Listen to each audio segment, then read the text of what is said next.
Cruise news time. Well, wow, there is a lot popping off. We got the U.S. government giving Port Canaveral money for something very specific.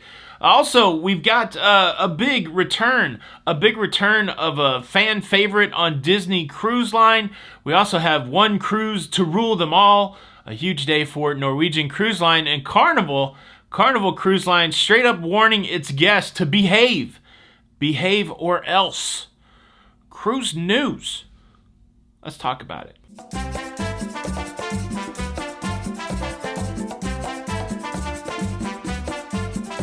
Hey, what's up, everybody? Welcome to Lido, Loca. I'm your host, Tony, here with the latest cruise news updates. It is the 28th of August, 2022, a Sunday. Good first day of the week to you. Look, I got a lot of cruise news, so I also got some conversation. I gotta update you on my sleeping situation. Am I still sleeping on the couch? I also have to talk about yesterday's show. But first, let's process through some cruise news. Cruise news story number one: Port Canaveral receives $1.9 million from the U.S. government for security enhancements. $1.35 million of this money will be targeted at physical port security, heightening the protocols around terrorism, providing some more equipment for the water, $1.35 million for that. And then the remaining $880,000 plus will go toward enhancing the cybersecurity at Port Canaveral. This money is coming in form of grants from the U.S. government, and it's all targeted toward keeping the U.S. borders more safe at the cruise port. And so Port Canaveral getting the bag of cash to make it more secure. How about that? Cruise news story number two: a popular attraction on Disney Cruise Line returns tomorrow on August the 29th. Ever since we shut down for a little thing called the pandemic, Disney Cruise Lines on their return have not restarted the character meet and greet and character autograph session. They've had meet and greet from a distance. I was on a Disney Cruise Line after the restart, and while I could see Goofy dressed in a tuxedo, I had to do it from like 25 feet away. We could only wave and go to each other. But starting tomorrow, you can wrangle your favorite Disney character. I believe you can catch a hug, you can get an autograph, you can get an up-close picture. Whatever the rules for the meet and greet are, they've become drastically less distanced than they had been previously. And look, I know that's a big deal for both kids, young and old, to be able to have that proximity, that closeness to their favorite Disney character. And well, starting tomorrow, you can do it again. It's time to hug a mouse. Hug it out on the Disney Cruise Line. Which Disney character, if you're into Disney, if you're not into Disney, you don't have to throw shade, but which Disney or Marvel or Star Wars character or Pixar character, all the properties that Disney owns, everybody but Harry Potter, which Disney character would you like to hug up next to? I would like to say that I would like to hug up on the Scarlett Johansson version of the Black Widow, but I think I already got troubles here at my house, so I will not say that. Scratch that. I would just like to high five Donald Duck. Woohoo, how about that? Who would leave a comment below? Cruise news story number three: cruising has just returned to New Zealand. But like 2 weeks in, there's only been a couple cruise ships that returned to New Zealand, and now we have a big announcement coming from the Kiwis. There's going to be a return of the King. There's going to be a Fellowship of the Ring. There's going to be a meeting at the Two Towers. There's going to be one cruise that rules them all. That's right, the return of the J.R.R. Tolkien-based Rings Mania cruise to New Zealand. It started in 2008 at the height of the movies, of the trilogy and The Hobbit, those movies coming out. A lot of Lord of the Rings fans came together for a themed cruise. They repeated that cruise again in 2012, and it went dormant. But now there is a new Lord of the Rings television show coming out, and this has reinvigorated Lord of the Rings fans to cruise together again. New Zealand is significant in the Lord of the Rings franchise. Peter Jackson from New Zealand, much of the Lord of the Rings trilogy filmed in New Zealand, and this cruise will celebrate some of those filming locations. It's going to be a 12-night cruise in January of next year on the Celebrity Eclipse. I don't know any information on the pricing, but yeah, it's cool to see these themed cruises come back. I'm excited to check out the new Lord of the Rings television show. And look, this new Lord of the Rings show is probably not the only show that's got fantasy fans buzzing. Last week, HBO premiered their new Game of Thrones show, The House of Dragons, and the formula is there. It's just learning the new characters and how they fit to the later characters in the story. But everything that was good about Game of Thrones, well, it was good in episode 1 of House of Dragons. I'm excited to have a show to watch again on Sunday nights. Episode 2 comes on tonight. Are you keeping up with House of Dragons? Are you excited about Lord of the Rings? Who is your favorite character in Lord of the Rings? I want to say Samwise Gamgee's, just because of the whole scene of, the love that he had for Frodo. But Frodo definitely, a sacrificial archetype that, struggling through sacrifice for the greater good of others. This is a pretty strong character. But who's your favorite Lord of the Rings character? Are you a Legolas man? I'm a Legolas man. Legolas, Gimli. Who do you like? Boromir? Are you a fan of Sauron? All right, leave a comment below. Cruise news story number 4. Yesterday in Reykjavik, Iceland, there was a big ceremony for the newest NCL cruise ship, the NCL Prima. And look, we've had a lot of talk lately about big cruise ships, big crowded cruise ships, and well, the Prima is not that. The Prima is a really high-end, medium-sized cruise ship, I think capping out just a little over 3,000 passengers. And this is the love child, the brainchild. This is the thought process of longtime cruise industry veteran Frank Del Rio. And look, if we have any wrestling fans out there, please don't get Frank Del Rio confused with Alberto Del Rio. Different people with a different job. And, Frank Del Rio heavily inspired the design of the Prima, the first of 6 Prima-class cruise ships. And it was christened yesterday in Reykjavik. It was christened by its godmother, Katy Perry.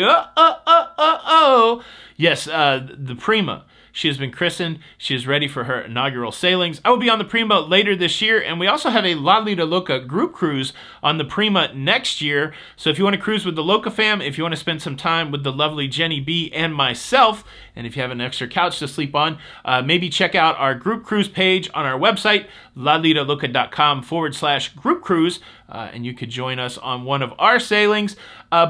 Prima. I can't wait to try it out. They're changing a lot there. I want to say they're taking some inspiration from Virgin. Maybe they're not, but they are doing some Virgin-esque type things.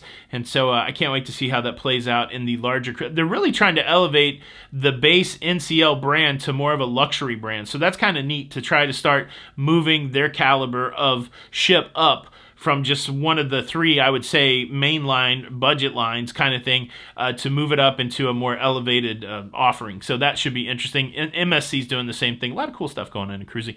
Are you going to be on the MSC Prima in the next year? Leave a comment below. Cruise news story number 5 is about Carnival giving a hard warning to people even before they cruise that if they don't behave on cruise ships, they're going to get kicked off. But before I tell you the specifics of that, let me quickly invite you to subscribe. If you like staying up to date with everything that's going on in cruising, please consider subscribing with the notification bell on. That way you don't miss out on any of these episodes. So yeah, over the last few months, we've heard about some disturbances on cruise ships, some fighting on cruise ships, and several of those stories were on Carnival cruise ships. And Carnival doesn't want the reputation of a cruise line, of a cruise ship, that fighting occurs. And so they've added some language to their check-in process just to remind people that there will be zero tolerance for that kind of behavior. And it's worded pretty strongly. Let me read to you what Carnival is sending out to people at the time of check-in. This information is included in the Know Before You Go section. It says, we want you to have a memorable vacation, but please remember, a cruise ship is a shared space.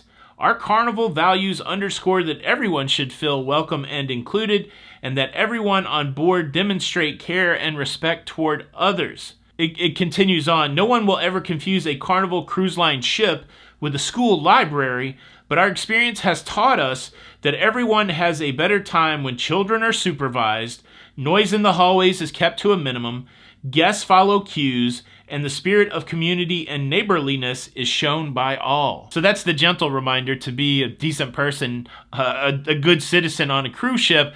Now here comes the stick. Consistent with our commitment to safety, disruptive behavior is not tolerated, and any guest whose conduct affects the comfort, enjoyment, safety, or well-being of other guests or crew will be disembarked at their own expense and banned. banned from sailing on Carnival in the future. So look, it makes sense that they would include this language, because if they do have to start disembarking people at their own expense, at least they're able to say, look, we documented that this is the process that would happen. Hopefully it's enough of a nudge on the front end. Not that everybody reads their pre-cruise documentation, but hopefully it's enough of a nudge on the front end to get people to behave in a better way. And I'm sure many of us will be like, well, this is crazy. Why do you have to tell people to behave anyways? Well, it's life, right? Sometimes you do have to tell people to behave. And yeah, Carnival doing that on the front end. Big ups on Carnival that they're being forward thinking on this, that they're being proactive. It's nice that they're not just turning a blind eye to some of the incidents that have happened on their cruise ship, that they're trying to be forward thinking and trying to kind of nip this in the bud, as it were. I've only been on one Carnival cruise ship since the restart. That was the Carnival Mardi Gras last October. There was no fracas or anything on the Mardi Gras when I was on there. I may have to sneak onto another Carnival cruise ship sooner rather than later, just to see what's going on. But yeah, I think this is good. What do you think? Do you think it's silly that they would have to send this out? Do you think it's smart that they would send this out so that they can start taking action and have some sort of documentation for it? Leave a comment below. All right, now let's transition into some other topics. The question that I've gotten asked, Tony, now that you're home from your Alaska cruise, are you still sleeping on the couch? Well, the answer to that question is no. I am no longer sleeping on the couch. Even after my adventure to the Peep Show, even after my challenge philosophy around sharing peanut butter pretzels, I am no longer sleeping on the couch. Well, because we have a spare bedroom here, and they call it, I think they call it, Le Chateau de Canine or something like that. I don't know. That's what Jenny calls our spare room. But yeah, no longer on the couch. We have a spare bedroom here at the house. I hope that clears that up. And then yesterday I did a show, and I thought it was a pretty straightforward show. I was making the point that I've been cruising since the cruise restart. So I've been cruising since last June, and since things have changed with health protocols, and since capacity has gone up on cruise ship, there's been more people cruising. And so I made the observation that before all these changes, there were less people on cruise ships, and it was less crowded. And now that the changes have happened, there are more people on cruise ships, and it's more crowded. And I expressed my opinion that I enjoyed the less crowded cruise ships more, and many of you were you connected with that idea. And then there's some people that just lost their freaking minds. They were like, well, you shouldn't cruise if you're going to be a big complainer. I'm like, wow, people are wound tight. Look, folks, calm down. You don't need to be wound so tight. The way the world works is you're going to experience things, and sometimes you like things, and sometimes you don't like things, and it's okay to express those things, especially in this kind of form. So that's kind of my job. I observe what's going on in cruising, and then I talk about the things I like and I don't like. And if that's not something you're down with, then you're going to be disappointed watching these videos. But yeah, a lot of people argued for the fact that having unruly kids and overcrowded cruise ships are much more fun than less crowded cruise ships. Look, I guess there's some people out there that'll just drink the Kool-Aid, and whatever cruising is, you're excited about it. For me, I feel like we help the cruising community if we put out our likes and dislikes, that kind of thing. And if you're not down with that, just go get yourself a Lick-a-Made. That's the best candy, right? The Lick-a-Stick, where you stick it in the...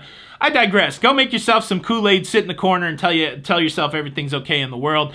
My favorite comments are the people that are like, they're complaining about me complaining, which is a weird kind of hypocritical irony, right? They're like, you shouldn't complain. How dare you complain? I'm complaining about you complaining, but by you complaining about me complaining, aren't you doing the very thing that you're upset with me for doing? I don't know, but I guess what I'm trying to say is everything isn't perfect in cruising. Even before the pandemic, I made a list of 10 things that I don't like about cruising. Go watch that video, because some things have changed, and some of the things that I was disappointed in, they have changed for the better. See if you can spot those, but that's a classic Lido, Loca. And just, that way it doesn't blow anybody's mind. Yes, I love cruising. I'm going to cruise as much as I can. I'm going to try to cruise more than anybody out there, but there are some things I don't like, and that's okay too. Go check out this video next. Thanks so much for checking out the show today. Do me a solid by hitting the like button. And unfortunately, if you do not hit the like button, well, the only thing you'll be able to eat until Halloween are those Lick-a-Stick candies. Did you ever just not eat the powdered part, the powdered sugar part, and you just ate the lick-a-stick part? What were those made of? That was some sort of goodness. It's Tony for Lido Loca. Until the next time, 10 things I don't like about cruising. See you on the Lido. Bah. Happy Sunday.